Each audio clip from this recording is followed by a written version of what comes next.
आज मी तुमच्या समोर कर्माचे भोग ही गोष्ट घेऊन आली आहे. एक अत्यंत धार्मिक राजा होता. तो न्यायी आणि देवभक्त होता. त्यांनी कृष्णाचे मंदिर बांधले आणि एका ब्राह्मणाची पुजारी म्हणून नियुक्ती केली. तो ब्राह्मण अत्यंत धार्मिक आणि समाधानी होता. त्याने कधीही राजाकडे भीक मागितली नाही. राजा देखील त्याच्या सोबत होता. राजाच्या मंदिरात त्यांना पूजा करायला लागून 20 वर्षे झाली होती. त्याने राजाला कधीही कोणताही प्रश्न विचारला नाही. राजाच्या घरी एक मुलगा झाला. राजाने त्याला शिक्षित करून विद्वान बनवले आणि तो मोठा झाल्यावर एका सुंदर राजकन्येशी त्याचे लग्न लावून दिले. ज्या दिवशी राजकन्येला लग्न करून तिच्या महालात आणले, त्या रात्री राजकन्येला झोप येत नव्हती. ती इकडे तिकडे फिरू लागली. जेव्हा ती आपल्या पतीच्या पलंगाच्या जवळ आली, तेव्हा तिला हिरे रत्नांनी जडलेली तलवार पडलेली दिसली. राजकन्येने ती तलवार म्यानातून बाहेर काढली.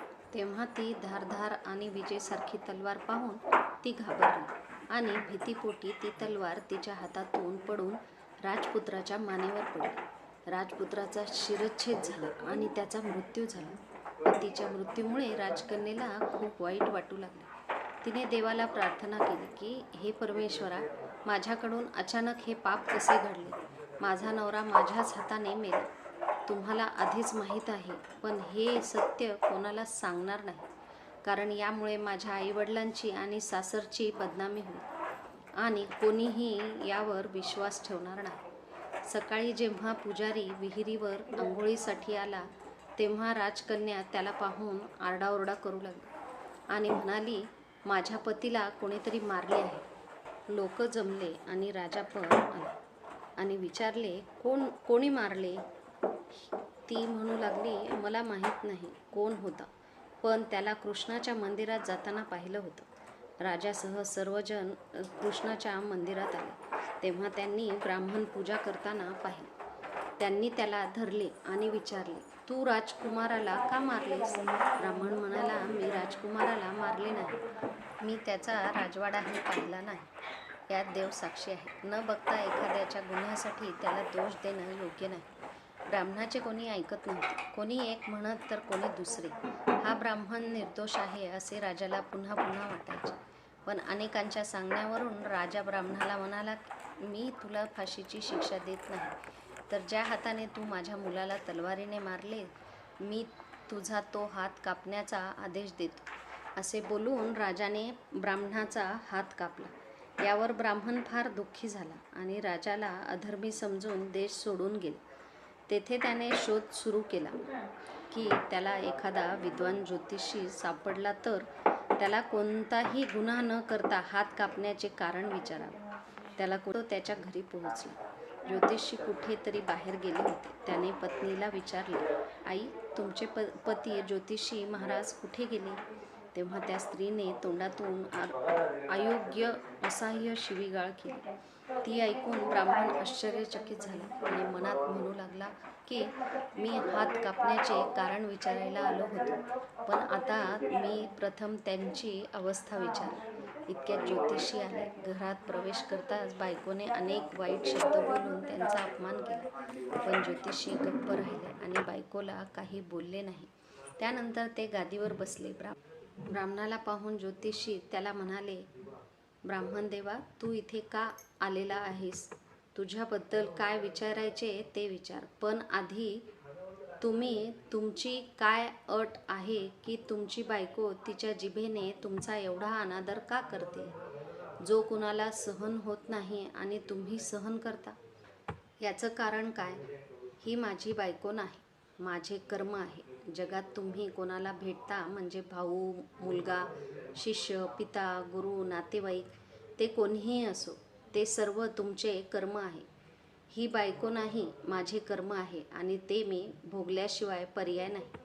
कोणतीही शुभ किंवा अशुभ कृत्ये केली तरी ती भोगावीच लागतात. कर्माचा अनुभव न घेता कितीही वर्ष निघून गेली तरी ते टाळता येत नाही. म्हणूनच मी माझ्या कर्माचा आनंदाने आनंद घेत आहे आणि माझ्या पत्नीला शिक्षा देखील करत नाही, जेणेकरून मला भविष्यात या कर्माचे परिणाम भोगावे लागू नयेत. ज्योतिषी तुमचे असे कोणते कर्म होते? ऐका, माझ्या मागील जन्मी मी कावळा होतो आणि माझी पत्नी गाढव होती. तिच्या पाठीवर एक फोड आले होते. त्या फोडाच्या दुःखाने ती खूप दुःखी होती आणि अशक्तही झाली होती. माझा स्वभाव खूप वाईट होता, म्हणून मी तिच्या फोडाला चोखून त्याला आणखी दुःखी करायचो. जेव्हा ती वेदनांमुळे उडी मारायची तेव्हा तिची अवस्था पाहून मला आनंद व्हायचा. माझ्या भीतीमुळे ती सहजासहजी बाहेर पडत नसे, पण मी तिला शोधत फिरायचो. ती मला जिथे भेटायची तिथे तिला दुःखी करत असे. शेवटी माझ्याकडून खूप छळ होत असे तर ती गावापासून 10-12 मैल दूर जंगलात गेली. तिथे नदीच्या तीरावरच्या घनदाट जंगलात हिरवे गवत खाऊन माझ्या दुखापती टाळून ती आनंदाने राहिली. पण मी तिच्याशिवाय राहू शकत नव्हतो. तिला शोधत शोधत मी त्याच जंगलात पोहोचलो आणि तिथे तिला पाहून मी तिच्या पाठीवर जोरजोरात चोच मारली आणि माझ्या चोचीने तिच्या हाडात छिद्र पडले. यावर अनेकदा प्रयत्न केले तरीही चोच सुटली नाही. मी पण चोच काढायचा खूप प्रयत्न केला, पण ती बाहेर आली नाही. पाण्याच्या भीतीने हे दुष्ट मला सोडून जाईल असा विचार करत ती नदीत शिरली, पण तिथेही मला चोच काढता आली नाही. अखेरीस तिने मोठ्या प्रवाहात प्रवेश केला. नदीच्या वेगवान प्रवाहामुळे आम्ही दोघेही वाहून गेलो आणि मध्येच मरण पावलो. मग नदीच्या प्रभावाने ती ब्राह्मण झाली आणि मी मोठा ज्योतिषी झालो. आता ती माझी पत्नी आहे, जी तिच्या तोंडून शिवीगाळ करून मला मरेपर्यंत दुखावेल आणि मी ते माझ्या भूतकाळातही कर्माचे फळ समजून ते सहन करीन. मी त्याला दोष देणार नाही, कारण ते मी केलेल्या कर्माचे फळ आहे. म्हणूनच मी शांत राहतो. आता तुमचा प्रश्न विचारा. ब्राह्मणाने आपली सर्व बातमी सांगितली आणि विचारले, अधर्मी पापी राजाने माझा निष्पाप हात का कापला?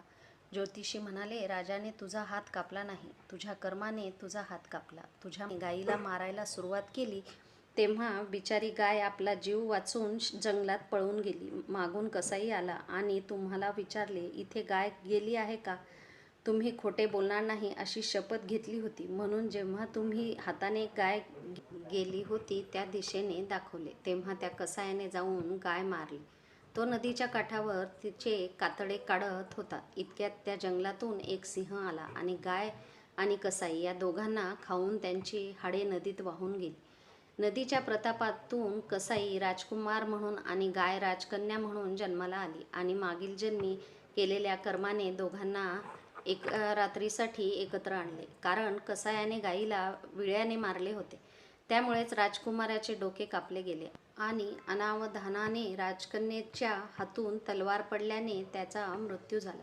अशा प्रकारे कर्माने निकाल दिल्यानंतर संन्यास घेतला. हाताच्या इशाऱ्याने तुम्ही जे कृत्य केले होते त्या पापामुळे तुमचा हात कापला गेला. ही तुमची चूक आहे आणि इतर कोणाचीही चूक नाही. तुमचे मन तयार करा आणि आनंदाने जगा. कर्माच्या फळाचा भोग सुटत नाही. ज्ञानाच्या जोडीने जीवन किती सोपे आहे हे कर्माचे तत्त्व जर आपण स्वीकारले आणि जाणले तर भूतकाळात केलेल्या वाईट कर्माचे फळ भोगूनही आपण दुःखी होणार नाही, तर आपल्या मनाची समता राखण्यात यशस्वी होऊ. भगवान श्रीकृष्ण समत्वाचा या प्रथमेला समत्व योग म्हणून संबोधित करतात, ज्यामध्ये मनुष्य दृढ स्थान प्राप्त केल्यानंतर कर्माच्या बंधनातून मुक्त होतो. म्हणूनच म्हणतात मित्रांनो, कर्माची फळं ही भोगावीच लागतात, मग ती चांगली असो की वाईट. म्हणूनच कर्म चांगली करा, फळ चांगलेच मिळेल.